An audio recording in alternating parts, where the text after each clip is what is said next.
Hello friends, welcome back to my channel. কেমন আছো তোমরা সকলে? আশা করছি সকলেই ভালো আছো। আমরাও বেশ ভালো আছি। আমার চ্যানেলে নতুন ভিডিওতে তোমাদেরকে ওয়েলকাম আর অনেক অনেক ভালোবাসা। আজ হচ্ছে মনসা পুজো, মানে যেদিনকার ভিডিওটা সেদিন ছিল মনসা পুজো। কবে হয়ে গেছে বলো তো? অনেক দিন আগে হয়ে গেছে মনসা পুজো, কিন্তু আমার ভিডিওটা শেয়ার করব সেই সময় পাইনি, এডিট করাও ছিল না আর ছাড়তেও পারিনি। তো চলো, আজকে আমি আর আমার বর দুজনে মিলে যাচ্ছি সেখানে। একটা মেলা, মানে খেদাইতলা বলে একটা জায়গা, সেই মেলাতে আমরা যাচ্ছি। সেখানে আমরা একটি পুজো দেব।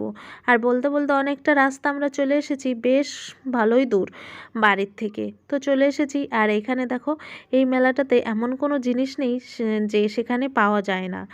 আর এই যে দেখো, মেলার ইন্টারেস্ট এখান থেকেই শুরু হবে।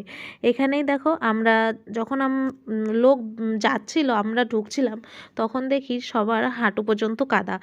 সেখানে আমরা একটা বাড়িতে জুতো রেখে আসি। তাই এখন আমার বর দেখো প্যান্টটা একটু গুছিয়ে নিল।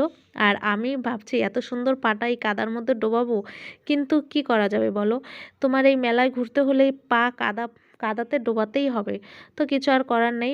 বর আমার হাতটা ধরলো আর কাদার মধ্যে আমাকে টেনে টেনে নিয়ে যাচ্ছে। এক হাতে ফোন, এক হাতে বরের হাত। তো বলছে ফোনটা রাখো, ফোন কাদায় পড়ে যাবে। আর বলছে ফোন কাদায় পড়ুক পড়ুক, তবুও ভিডিও করা ছাড়ছি না। তো চলো, এখানে দেখো কাঠের জিনিস, লোহার জিনিস, অনেক ধরনের জিনিস আছে মেলার মধ্যে। এমন কোনো জিনিস নেই যে এই মেলাতে নেই। খাওয়ার দোকান, সাজের দোকান, সমস্ত কিছুটাই আছে। তো চলো, বলতে বলতে আমরা মেলার ভিতরেই চলে এসেছি। অনেক ঠেলাঠেলি ধাক্কাধাক্কি করার পরে আমরা পাশে একটা পুকুর থেকে পা ধুয়ে আমরা দেখো মন্দিরে পুজো দেওয়ার জন্য লাইনে দাঁড়িয়েছি। এখানকার লাইনের কথা কি বলবো, প্রায় 500 মিটার আমরা লাইনে দাঁড়িয়েছি। প্রায় ওই যে যতটা দেখা যাচ্ছে তারও পিছন থেকে আমরা লাইন দিয়ে এসেছি। এখন একটু সামনে এসেছি। আর আরও অনেকটা সামনে দেখো, এখান থেকে দেখাই যাচ্ছে না যে মন্দিরটা কোথায়। অনেকটা লাইনে আমরা এসেছি। ভেবেছিলাম না আজকে পুজো দিতে পারবো, তবু যাই হোক, অনেক কষ্ট করে পুজোটা শেষ পর্যন্ত দিয়ে এসেছি। 300 বছরের পুরনো ঐতিহ্যবাহী খেদাইতলা মা মনসা মেলা। এই মেলা আপনার আমার সকলের মেলা। এই মেলার শান্তি শৃঙ্খলা রক্ষা করার দায়িত্ব আমাদের সকলের। তাই আপনারা শান্তিপূর্ণভাবে পুজো দিন এবং অপরকে পুজো দেওয়ার সহযোগিতা করে দিন। যে সকল পুণ্যার্থীরা সোনার অলংকার পরে মেলা। তো অনেক কষ্ট করে লাইনে দাঁড়িয়ে এসে এসে আমরা এই মন্দিরের ভিতরে ঢুকেছি। আর এখানে মন্দিরে পুজো দেওয়ার পরে এই ভিডিওটা আমার বর করে দিচ্ছে। আর এখানে মন্দিরটা অনেক পুরনো, মানে মন্দিরটা তো এখন নতুন হচ্ছে, মানে যেই নিম গাছের গোড়াটা অনেক পুরনো, মানে আর ভীষণ জাগ্রত। সেটা 300 বছর হয়ে গেছে নাকি। তো আমি তো এই প্রথমবার গেলাম, তো যেটা শুনেছি সেটাই বললাম। আর মাইকে অ্যানাউন্সও করলো, তোমরা শুনতে পেলে। আর এই মন্দিরে ঢুকে আমার যা অবস্থা হয়েছিল, এত ভিড়, আমাকে চেপে পুরো দেওয়ালের সঙ্গে একদম সেটে দিয়েছে। তাই বাইরে এসে একটু ভিডিওতে দেখছিলাম যে ঠিকঠাক আছি তো।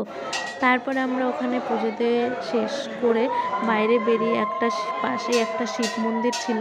আর এই শিব মন্দিরে এখন আমরা এই যে পুজো দিচ্ছি। আর শিব মন্দিরে তো পুজো দিতেই হবে, কারণ আমার বর শিব ভক্ত।